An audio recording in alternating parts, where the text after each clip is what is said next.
대비 물리 두 번째 시간 시작하도록 하겠습니다. 오늘 배울 것은 운동 에너지와 위치 에너지인데요.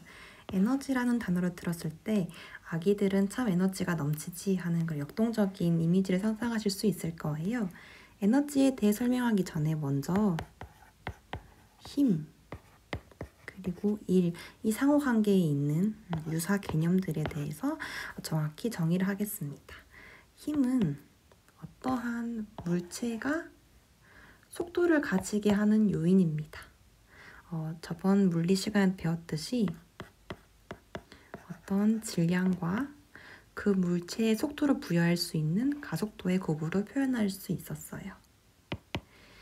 힘을 주었다고 해서 모든 물체들이 속도가 변하는 것은 아니죠. 제가 100kg짜리 침대를 옮긴다고 했을 때 제가 힘을 주는 것만으로 일을 했다고 하지는 않습니다. 제가 침대를 실제로 1m 이상 옮겨야지 일을 했다고 할 수 있겠죠. 그래서 일은 힘과 움직임, 거리의 곱으로 정의를 할 수가 있고요. 에너지는 바로 어떤 물체가 힘을 주어 거리를 움직이게 하는 일을 할 수 있는 능력이라고 보시면 될 것 같아요.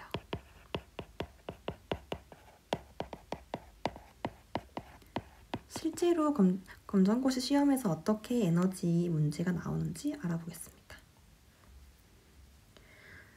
테니스 공을 가만히 두었다가 손을 놓아버리면 아래로 떨어지게 될 거예요.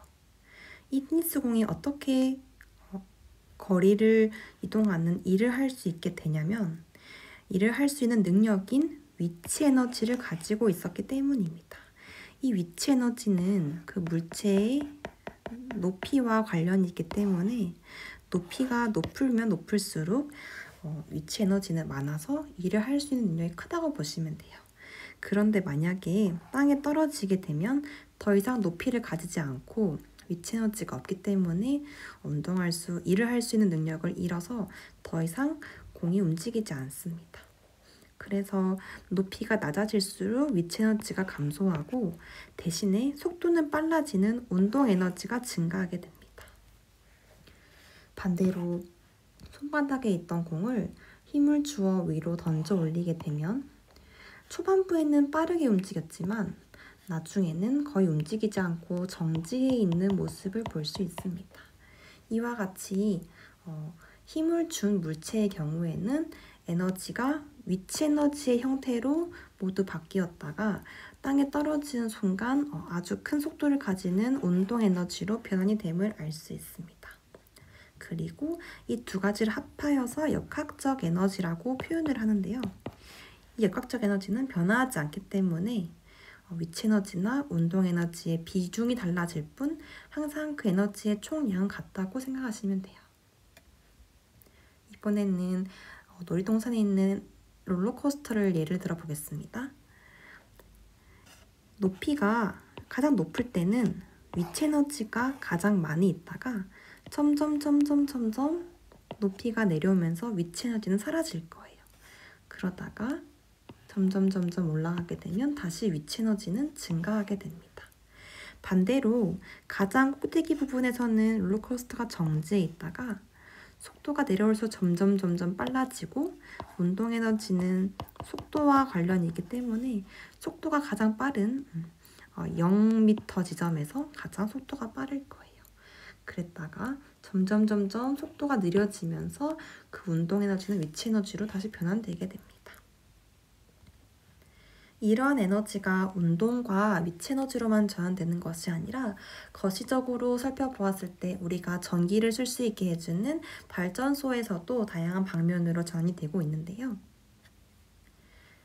위치 에너지와 운동 에너지가 전환이 된 것과 같이 전기 에너지로 위치 에너지를 만들어주는 대표적인 예시가 에스컬레이터가 있을 것이고요. 커피포트에 물을 끓이면 전기 에너지가 뜨거운 열 에너지로 전환이 되게 됩니다. 또 요즘에는 신재생 에너지라고 해서 신에너지, 수소에너지, 연료전지, 그리고 석탄 액화가스 및 중질산사유가스화라는 신에너지가 있고 또 많이 들어보셨을 텐데 풍차를 돌리는 풍력 에너지라든지 태양광 패널을 설치해서 자가 발전을 하는 태양광 에너지 등이 재생에너지라고 보시면 될 것 같아요. 이번에는 에너지를 이용한 문제들이 어떻게 나오는지 한번 살펴보겠습니다. 19년 1회차에는 발전 방식을 물어봤어요. 태양의 빛 에너지, 태양 전지를 활용한다 하면 보기 중에 태양이 있는 태양광 발전을 선택하시면 되고요. 2019년 2회차에는 질량이 같은 물체가 높이가 다르다고 합니다. 그러면 지면에 도착하는 순간 이 물체들은 떨어질 텐데요. 누가 운동 에너지가 가장 작냐고 물어봤습니다. 먼저 역학적 에너지는